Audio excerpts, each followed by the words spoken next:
prazer estar aqui com vocês. Eu sou, como o Daniel já apresentou, o professor da disciplina de avaliação de projetos e investimentos aqui no mestrado em Economia do IDP. E o desafio aqui hoje é conversarmos ou condensarmos em 2 horas o que normalmente a gente faz em 30. Né? Não é um desafio muito simples, mas eu tenho certeza que a gente vai ter uma noite bastante agradável. Basicamente, eu tinha 2 alternativas. Eu poderia aumentar o escopo da apresentação e reduzir a profundidade, ou eu poderia reduzir o escopo e aumentar a profundidade. Eu escolhi a primeira alternativa porque eu imagino que temos aqui um público bastante heterogêneo. Então, eu vou citar uma série de questões, vou trazer para vocês uma série de temas, e aí vocês sintam-se à vontade para fazerem perguntas, questionamentos, trazerem, enfim, algum elemento da realidade profissional de vocês, tá? Vamos fazer disso aqui um bate-papo bastante interessante, sem nenhum problema. Combinado? Sim? Muito bem.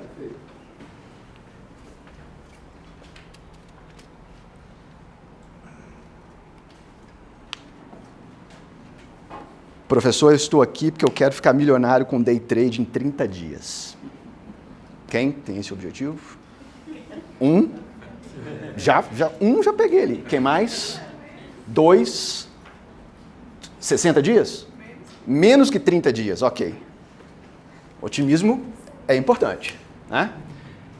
Esse não é um curso, o curso aqui de avaliação de projetos de investimentos, ele não é um curso focado em... Olá, boa noite. Ele não é um curso focado em análise técnica, né? Ele é um curso de fundamentos, focado em análise fundamentalista, né? Então, a gente não está preocupado aqui no curso com movimentos de curto prazo dos ativos, e sim com movimentos de longo prazo, né? Com a busca pelo valor intrínseco do ativo, né? Do preço-alvo da ação, né? Esse tipo de coisa, né? Então, eu já peço perdão ao pessoal do day trade aí, né? Mas entender de análise fundamentalista também é muito importante para quem está focado no curto prazo, né? Por que estudar? Para calcular, por exemplo, o valor gerado por projetos novos, né? Quaisquer que sejam esses projetos, né? Porque a gente fala de projetos, as pessoas normalmente pensam em infraestrutura, não é só projeto de infraestrutura, é qualquer tipo de projeto, né? Qualquer tipo de projeto, né? Para calcular o valor de empresas não negociadas no mercado, né? Não precisa ser um projeto específico, pode ser uma empresa. O que é uma empresa se não um conjunto de projetos em diferentes fases de maturidade, né? Uma empresa é o somatório de uma série de projetos, né? Em fases diferentes de maturidade, né? Nada mais do que isso. E para avaliar o impacto, né, de novas informações em empresas com ações negociadas em bolsa, né? Essa informação nova que chega afeta o preço-alvo e, portanto, a gente vai utilizar essa análise para chegar a esse novo preço-alvo, né? Então, o foco do curso é a avaliação fundamentalista, né? Avaliação é algo muito interessante porque é algo por natureza interdisciplinar, né? Se vocês tomarem o cuidado de pesquisar nos principais programas de mestrado em economia, em administração e em ciências contábeis do Brasil e do mundo, vocês vão perceber que a disciplina de valuation é oferecida via de regra como disciplina optativa de todos esses cursos, né? É interdisciplinar por natureza, né?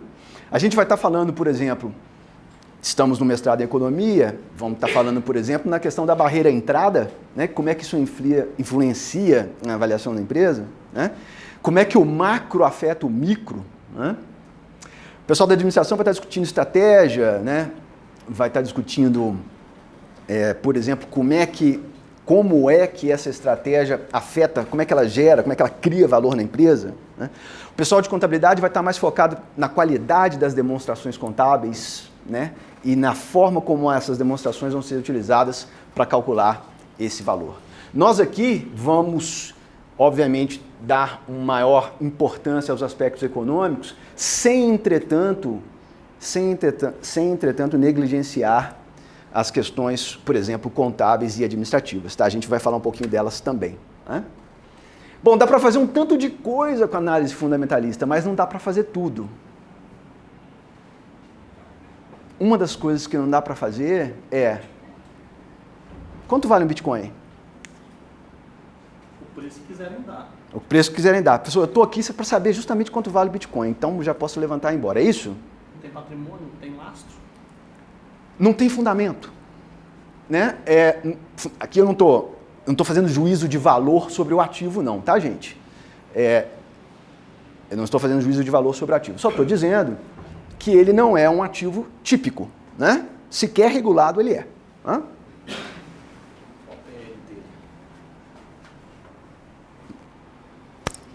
Né? Não tem nada por trás ali, né? Não tem alicerce. Né?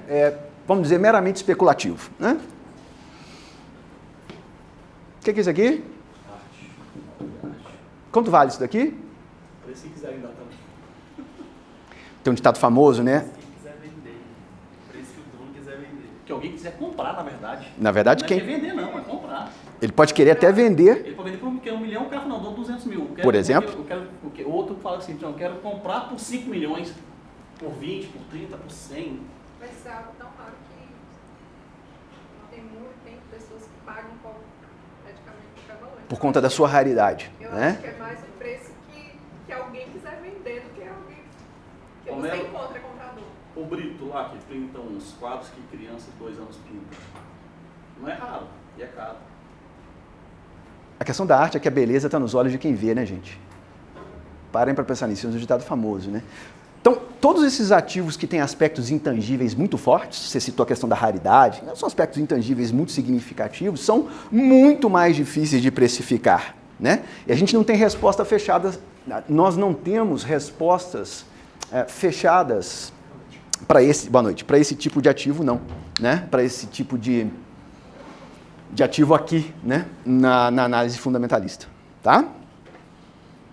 Tem algumas coisinhas interessantes sendo criadas, mas há algumas outras ainda sem resposta. Ok?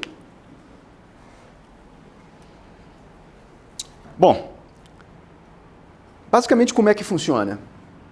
Nós temos uma série de dados, uma série de informações, né? Então, nós temos as entradas, né? Nós vamos processar esses dados, né? Processamento. E aí a gente vai ter uma saída que nada mais é o quê? Do que o valor intrínseco do ativo. Isso é precificado, isso é o processo de precificação. Esse é o processo de precificação, né? O valor intrínseco do ativo funciona assim. Aí o pessoal de computação vai lembrar de uma coisinha. Tem uma coisinha parecida com computação aqui, não tem? E tem um ditado famoso lá também, né? Garbage in, garbage out. Sim? Aqui funciona da mesma forma. Se o seu input tem má qualidade, o que sai de resultado, teu output também tem má qualidade. Então, se você não tomar cuidado com os dados de entrada na sua avaliação, o valor intrínseco calculado vai ser também de ruim qualidade, ou de baixa qualidade. Né? Então, garbage in, garbage out. Né? Lixo dentro, lixo fora.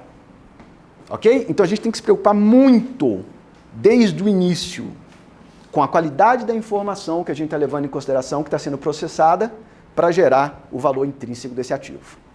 Tá combinado? Tranquilo? Uma roleta? É cassino?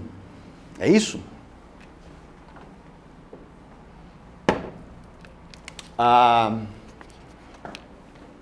Preto ou vermelho? Vermelho. Preto. E provavelmente se eu fizesse essa pergunta para vocês todos aqui, a gente chegaria mais ou menos a 50-50. Distribuição esperada entre pretos e vermelhos. Né? E se a gente repetisse esse exercício 100 vezes com 100 turmas diferentes, a tendência era chegar em 50-50 ou algo muito próximo disso, quanto maior o número de pessoas presentes. Certo? Agora eu vou refazer a pergunta. Você falou vermelho, né? E você falou preto. Então eu vou refazer a pergunta. As últimas 28 rodadas, nas últimas 28 rodadas, nós tivemos vermelho. E eu vou te pedir agora para escolher novamente. Nós vamos para a 29ª rodada. Você continua com o vermelho ou você vai para o preto? Continua com o vermelho. Nas últimas 28 rodadas, nós tivemos preto. Você continua com preto na 29ª ou vai para o vermelho? Ok. Adorei a resposta dos dois. É justamente isso. Por quê? São independentes esses fatos, né? O fato da coincidência ter surgido 28 situações onde o vermelho saiu ou onde o preto saiu, não deveria, em princípio, afetar a 29ª rodada. Faz sentido para todo mundo? Né? Nem sempre. Pode parecer contraintuitivo para algumas pessoas, né? Mas não é. Né? Esses eventos são independentes, ok? O que isso tem a ver com a avaliação de empresa, hein? Da onde eu tirei isso? Por que eu trouxe isso?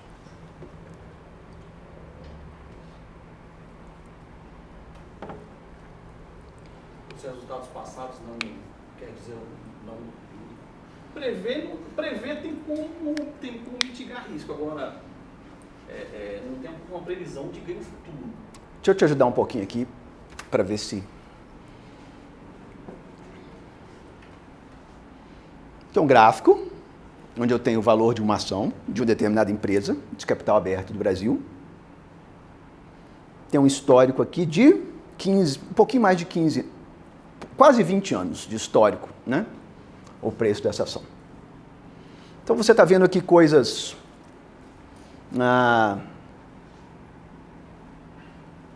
bastante de conhecimento público, né? A crise de 2008 afetando o preço dessa ação, é o macro afetando o micro, independente, né, da gestão da empresa, é o macro afetando o micro, etc, etc, etc. Olha isso daqui. Observe. Isso aqui é destruição de valor. Está todo mundo comigo? E haverá um número significativo de agentes de mercado que vai fazer o seguinte: olha, está caindo demais, vai voltar o preço médio, então eu vou entrar comprando. Vocês já ouviram alguma coisa disso, não já? Provavelmente alguém conhece alguém que quando da derrocada da OGX, vocês lembram da OGX? Pegou uma quantia significativa de recursos próprios e comprou em ação da OGX, porque a ação da OGX estava caindo demais, etc, etc, e ela vai voltar ou ela vai retornar ao valor médio. Por que não necessariamente ela vai voltar?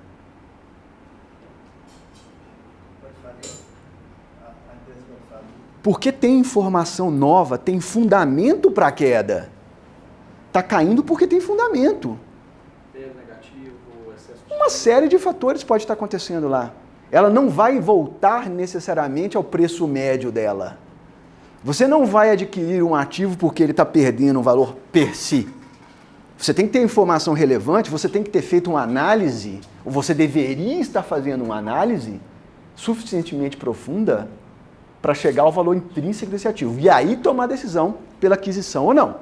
E não simplesmente pela perda de valor do ativo. Ele não necessariamente vai voltar ao seu valor médio ou retornar ao seu valor médio no longo prazo. Fez sentido o que eu falei? Consegue fazer o link lá com a roleta? Essas coisas não necessariamente estão vinculadas, né? Pode ter perdido valor porque perdeu o valor. E ponto. Né? Vale para quando o ativo está subindo também de valor, né? Vou comprar porque está todo mundo comprando e está subindo. Algum exemplo recente de um ativo com isso, que vocês se lembram? Recente não, nos últimos 10 anos. Imóveis. Bolha imobiliária. Vou comprar porque está todo mundo comprando, até que essa bolha desinfla. Né? Lá, como qualquer outro ativo, também vale. Você pode fazer uma análise fundamentalista do ativo imóvel, não pode? Pode. A gente vai ver uma análise de múltiplos mais à frente, a gente vai falar sobre imóveis também. Tá? Fez sentido isso? Tranquilo? Tá. Bom, então vou sugerir aqui para vocês este projeto de investimentos. Que tal? Quem quer participar comigo desse projeto? Quem quer colocar dinheiro nesse projeto comigo?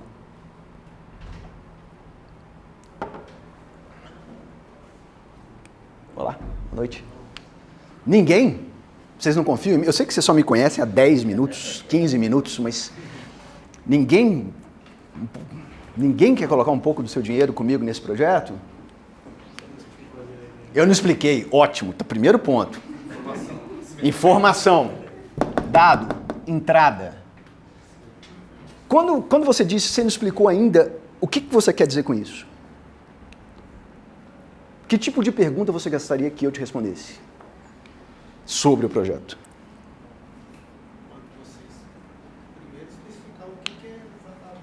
O que é que tecnologia está envolvida? Que segmento? De que segmento nós estamos tratando? Né? O que mais? Qual o valor de investimento? Quanto nós vamos investir? Né? O que mais? Qual o valor que você espera? Estabilidade pela... Retorno? Quanto? Quanto que você espera de retorno? O que mais?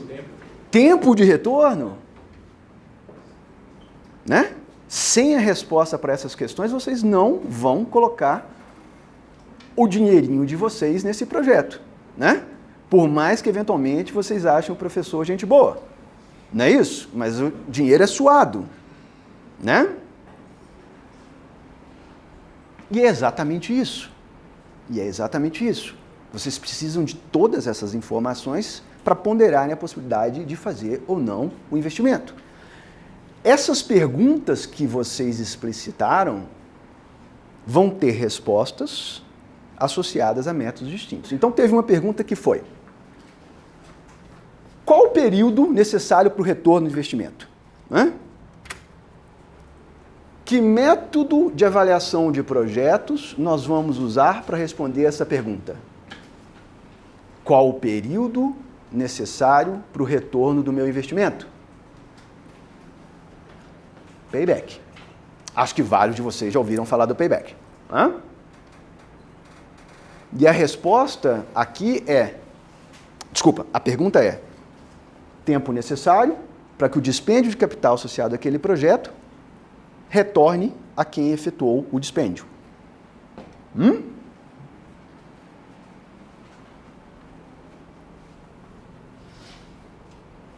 Algo muito simples, né? Algo muito simples. Vocês podem imaginar que a gente vai gastar 10 milhões de reais em um determinado projeto, que vai ter um fluxo de caixa livre de 2,5 milhões por ano. Em 4 anos nós temos o nosso retorno de investimento.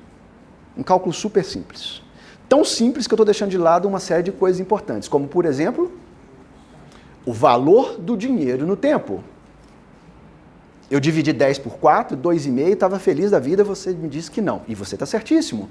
Eu estou negligenciando o valor do dinheiro no tempo. Eu tenho que levar em consideração o valor do dinheiro no tempo.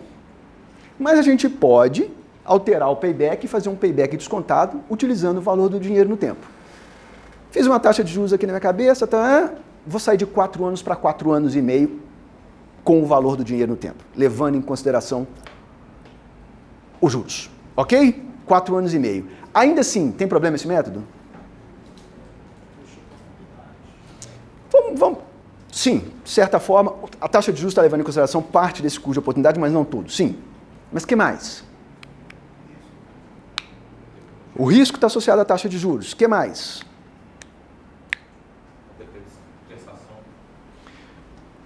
Depois que o dinheiro volta, depois que o valor investido retorna, o ativo para de gerar fluxo de caixa? Então, estou desconsiderando uma coisa super importante, que é o valor residual. Sim, nós estamos desconsiderando no payback o valor residual que esse ativo vai gerar. Estamos negligenciando.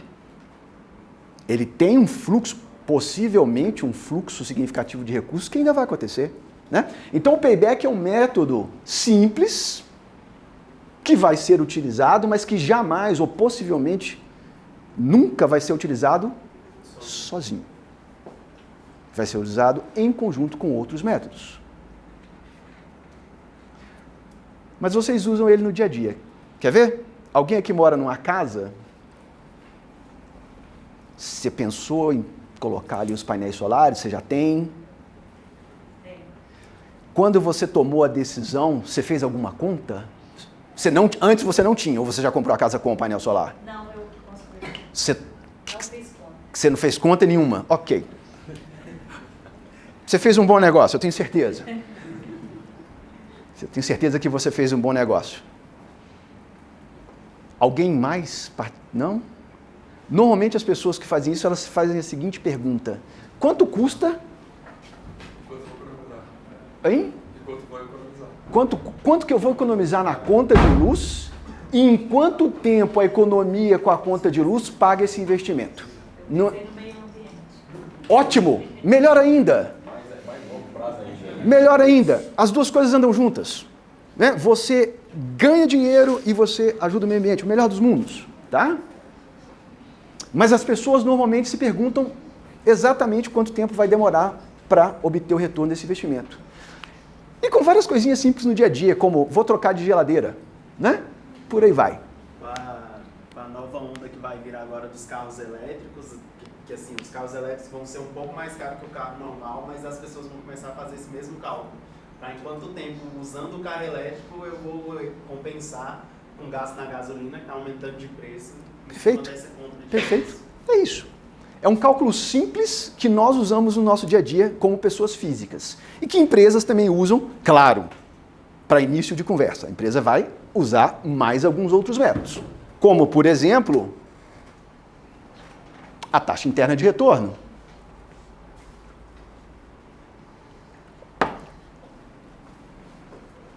O que é a taxa interna de retorno?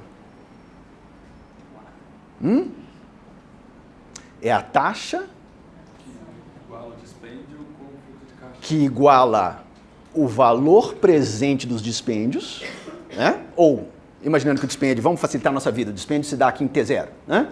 Então ela iguala, eu vou trazer as receitas do fluxo de caixa livre a valor presente, comparar com esse dispêndio, e quando essas duas coisas forem iguais, eu chego a essa taxa que eu estou chamando de taxa interna de retorno. Né? Então você tem uma taxa de 14% ao ano se você fizer esse investimento. Pronto. Topa? 14% ao ano real, tá bom? Pode ser? Qual o risco? Qual o risco? 14 pode ser muito pouco também. Hã? O poder concedente,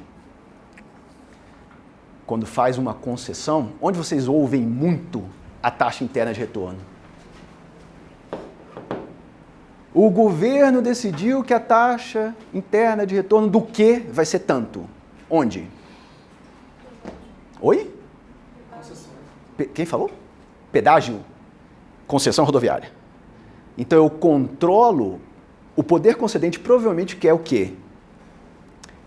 Quer modular o valor a ser pago pelo usuário para utilizar aquele serviço, né? aquela via. Para que o pedágio não fique muito caro, ele vai tentar definir uma taxa interna de retorno que não deixe o pedágio muito caro. Mas a taxa interna de retorno que o poder concedente vai ter que reduzir, vai ter que definir, ela também não pode ser muito baixa, porque existe um risco associado a esse projeto.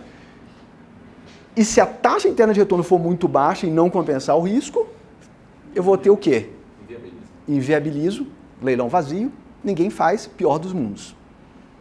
É aquela história da energia. A pior energia é aquela que você não tem. Ou baixa demais, ele superfatura os ativos, que já vi projeto nesse sentido. Aí é uma outra conversa, mas não é uma conversa para a gente ter aqui agora. Mas esses ruídos, eventualmente, eles acontecem, né? Mas no mundo perfeito, o poder concedente está definindo uma taxa interna de retorno, buscando modular aquele valor a ser pago pelo usuário por conta daquele serviço. Concessões rodoviárias, projetos de energia elétrica, né? Também hidroelétrica, termoelétrica. Todas essas concessões estão associadas a uma taxa interna de retorno, né? Vocês vão ouvir muito esse termo aí. Suponho que já ouviram.